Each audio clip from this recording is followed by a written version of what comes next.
আমরা গোয়ার সামনে এসে গেছি। ভাই গোয়ার ভিতরে যাবো কি করে? আমার পিছিয়ে এসো।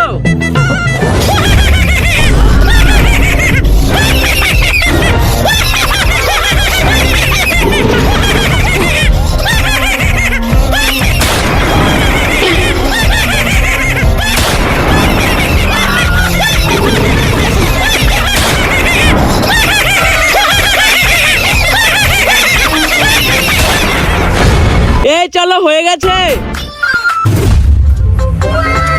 ভাইয়া জিনের প্রদীপ ওইদিকে চলো। আমি মেয়েজি, তোমার কি ইচ্ছা বলো? তোমার একটি ইচ্ছা আমি পূরণ করে দেবো। জিনরা তো 3টা ইচ্ছা পূরণ করে, তুমি একটা করবে কেন? আমি মেয়েজিন বলে তোমার আমি একটা ইচ্ছা পূরণ করব। বলো তোমার কি ইচ্ছে? ভাই তুমি কি চাইবে? আমার ইচ্ছে হচ্ছে তুমি আমাকে বিয়ে করবে। কি বলছো? ঠিক আছে, তারপরে কি হয় সেটি দেখার আগে তুমি যদি মহান আল্লাহকে ভালোবাসো তাহলে ভিডিওতে লাইক দিয়ে চ্যানেলটিকে সাবস্ক্রাইব করবে। ভাই তুমি সত্যিই কি ওই জিনটাকে বিয়ে করবে? হ্যাঁ, আমি ওকে বিয়ে করব।